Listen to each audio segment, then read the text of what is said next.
All right, let's bring in some extra.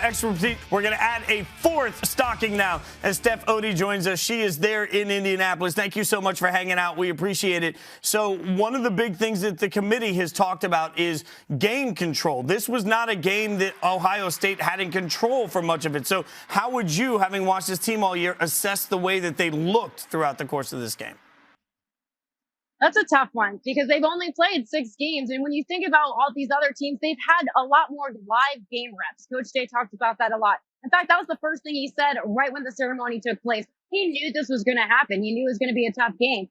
But when you see guys like Trey Sermon come out, break school records, and really show up when they needed to, it helps you give the edge when you need to evaluate who gets in and who doesn't. And if you're going to consider whether or not Ohio State deserves to get in, that should have been a discussion before the season even started. Would a Big Ten school get in with a limited schedule? So when you come in undefeated and then you add on a title from the championship and the conference, I think that helps you get the edge for the playoffs. Steph, Gary Streisky here. I think I know what your answer is going to be based off of what you just said, but I'm going to say this. Ohio State had not 1, not 2, 3 games canceled so far this season, which is the reason they only got to 6 played games.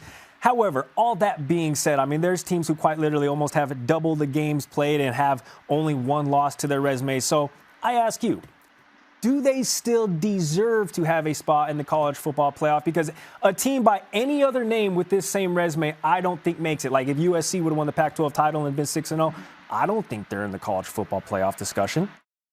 I hear you, but I know that some committee members do look at a conference title. And when people were questioning and doubting whether or not Ohio State deserved to be in the Big Ten championship, they had a meeting, they discussed it, and they decided that they will ease that 6-game qualifier, all because if Ohio State and Michigan did play in that rivalry game, Ohio State still would have won the Big Ten East because they beat Indiana head-to-head.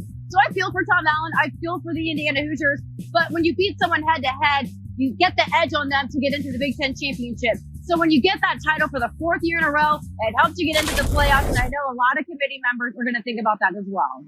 Stephanie, definitely not the best game for Justin Fields, but by far the best game for Trey Sermon. What has the talk been around him? I mean, he had 65% of their total yards in this game, which is just mind-blowing.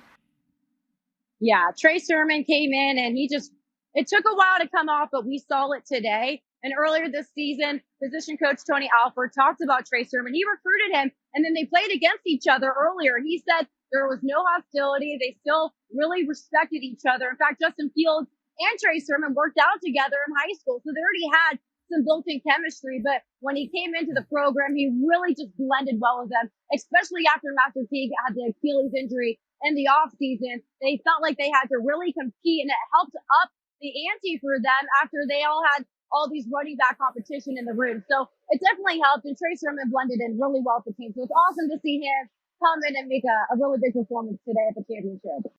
Steph, we appreciate you hanging out with us. Thanks so much for the time. Stay safe in Indy. Thanks for joining us. Thanks, guys. Have a good one.